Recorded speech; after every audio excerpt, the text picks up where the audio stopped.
Why do I keep letting this happen? And then came the second, even harder truth. Because I taught them that they could.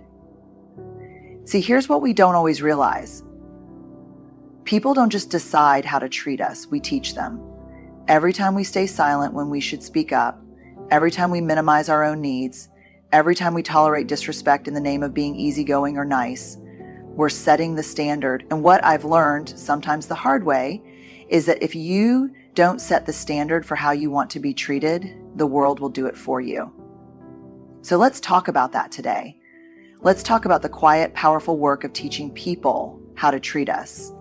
Not through anger, not through ultimatums, but through clarity, courage, and the belief that we are worthy of respect.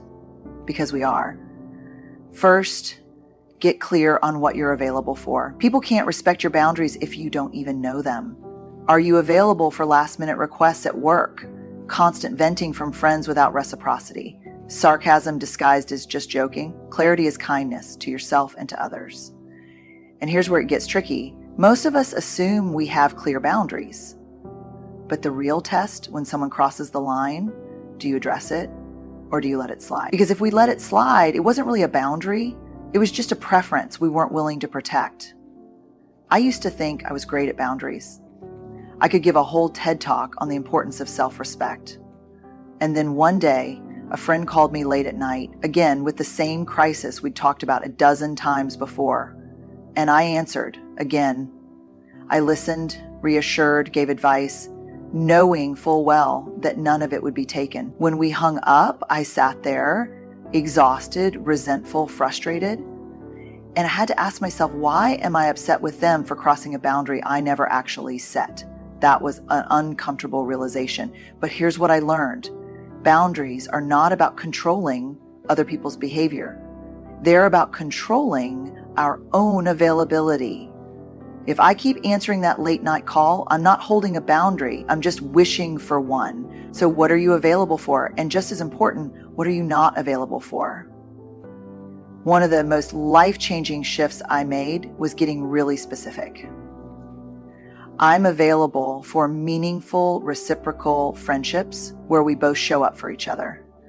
I'm not available for relationships where I'm constantly chasing someone's attention. I'm available for honest, direct communication even when it's hard. I'm not available for passive-aggressive comments disguised as humor. I'm available for hard work and deep commitment. I'm not available for burnout disguised as hustle culture. And once I got clear on that, something incredible happened. My life became a lot simpler. The people who respected my boundaries stayed, and the ones who didn't naturally fell away. No big fights, no dramatic speeches, just a quiet shift in how I showed up. Because here's the thing, when you are clear about what you will and won't accept, you don't have to beg for respect. The right people will adjust, and the wrong ones will remove themselves. Either way, you win. Second, watch your own behavior. Here's an uncomfortable truth. Sometimes we reinforce bad treatment by doing it to ourselves. Apologizing when we're not at fault, laughing off disrespect, shrinking to make others comfortable. The way we treat ourselves sets the bar for everyone else. I learned this the hard way. I used to say sorry like it was punctuation. Someone would bump into me, "Oh, sorry." A coworker would talk over me in a meeting, "Oh, no worries." A friend would cancel last minute for the third time in a row, "It's totally fine." Except it wasn't fine. It was exhausting. I was exhausted. And one day, someone close to me, someone who loved me, said, "You don't have to apologize for existing." That one hit deep. Because they were right. Somewhere along the way, I had learned that making myself smaller, easier, quieter was the price of being liked. And the real problem, it wasn't just that other people were treating me that way. I was showing them that I was okay with it. So I started paying attention. And let me tell you, it was uncomfortable at first. I realized how often I dismissed my own feelings before anyone else even had the chance. I'd say it's no big deal when it actually was a big deal. I'd say I totally understand when I really didn't. And I'd say it's fine when, if I was being honest, it wasn't fine at all. And here's what I learned.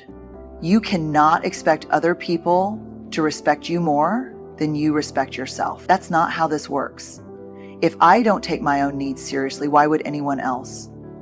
If I don't value my own time, why would anyone else? So I started making small changes. Instead of automatically saying sorry, I started saying thank you. Thank you for your patience instead of sorry for the delay. Thank you for listening instead of sorry for talking too much. I stopped laughing at jokes that weren't funny.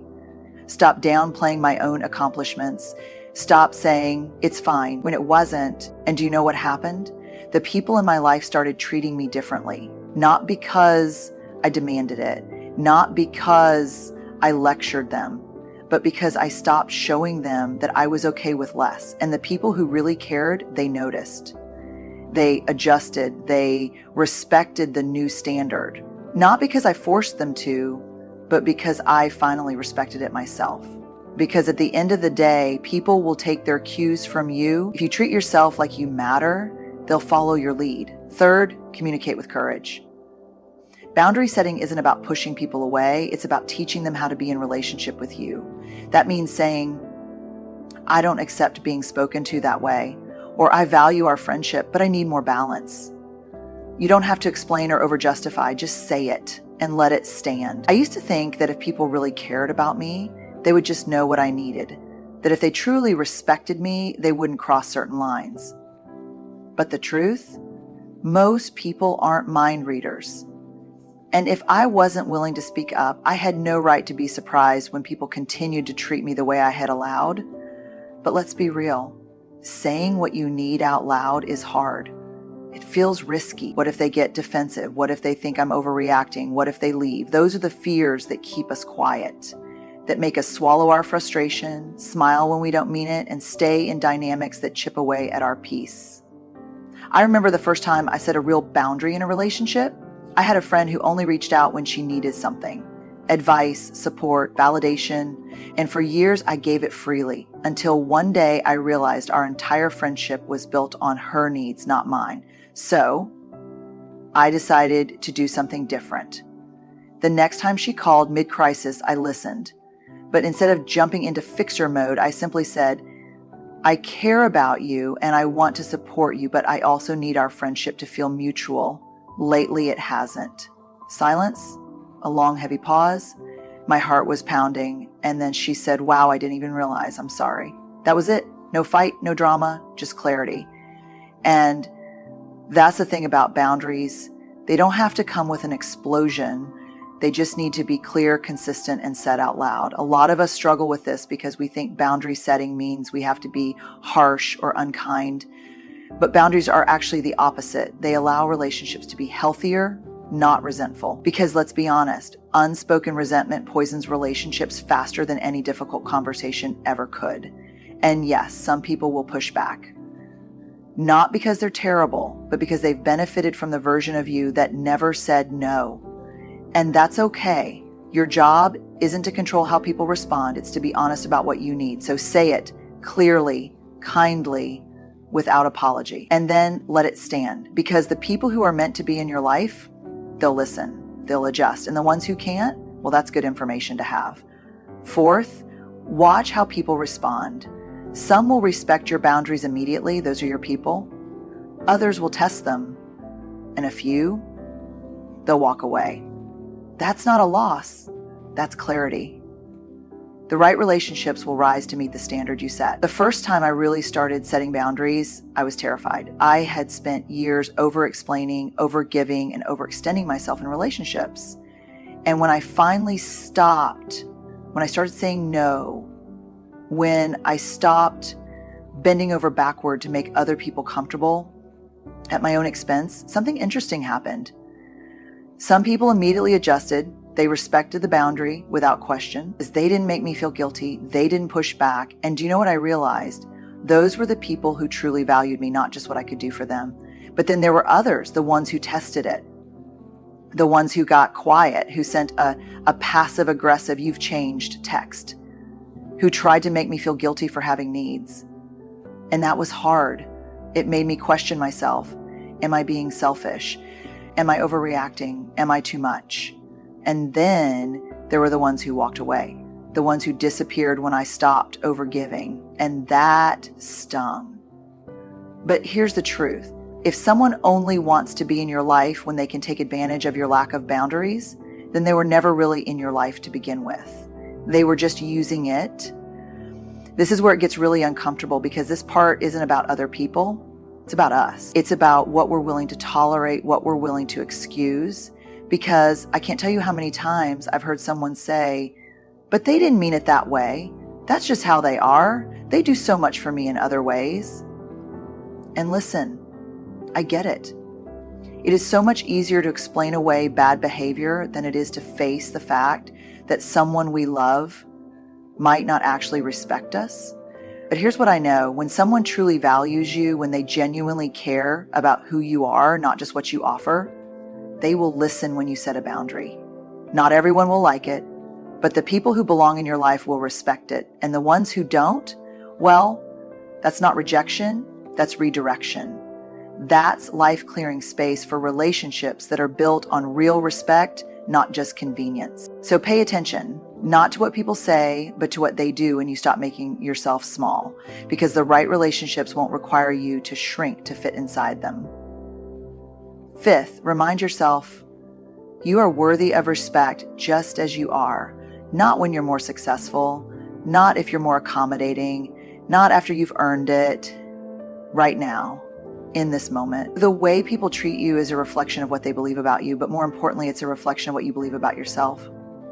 And that part, that's the hardest, because it's one thing to set a boundary, to say the words, to walk away from relationships that don't honor you, but truly believing that you deserve respect, that you are worthy of kindness, that your needs matter, that takes real, deep internal work. I used to think that if I was just better, nicer, more patient, more understanding, then people would treat me with the respect I wanted.